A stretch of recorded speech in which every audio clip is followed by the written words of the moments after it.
नालागढ़ उपमंडल के निचला अंद्रोला में कुंडलू खड्ड में 102 बीघा खनन पट्टे को लीज पर देने के लिए अतिरिक्त उपायुक्त जाफर इकबाल की देखरेख में जन सुनवाई हुई। एमएस रूहानी स्टोन क्रशर ने इसे लीज पर लेने के लिए आवेदन किया है। इस दौरान शिवालिक सॉलिड वेस्ट मैनेजमेंट की ओर से EIR रिपोर्ट प्रस्तुत की गई, जिसमें 1 मीटर से अधिक खनन नहीं होगा।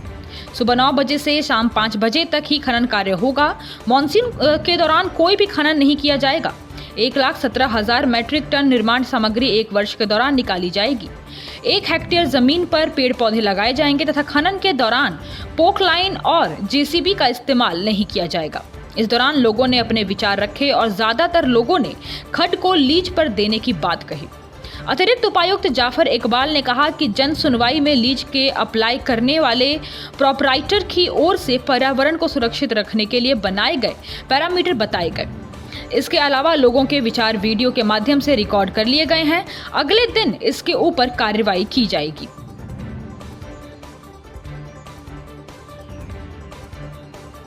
यहाँ पे पब्लिक हियरिंग होती है। स्टोन क्रशर जो है वो लगाने से पहले एक पब्लिक हियरिंग होती है जिसमें सभी स्टेक होल्डर को बुलाया जाता है। पोल्यूशन कंट्रोल बोर्ड की तरफ से चीफ इंजीनियर साहब यहाँ पे थे, लोकल एडमिनिस्ट्रेशन यहाँ थी और अलग अलग स्टेक होल्डर जो इस एरिया के रहने वाले हैं उन सबको बुलाया जाता है।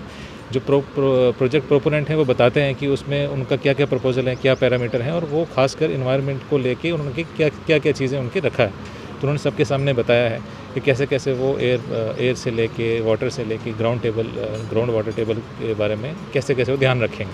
उसके बाद जनता को मौका दिया गया कि उनका किसी का कोई आपत्ति हो, कोई सजेशन हो, कोई इनपुट हो, तो वो लोगों ने दी है और वो रिकॉर्ड का पार्ट बन गया है। तो ये एक मौका होता है कि फिर पब्लिक हियरिंग को उसके बाद प्रॉपरली क्लोज किया गया।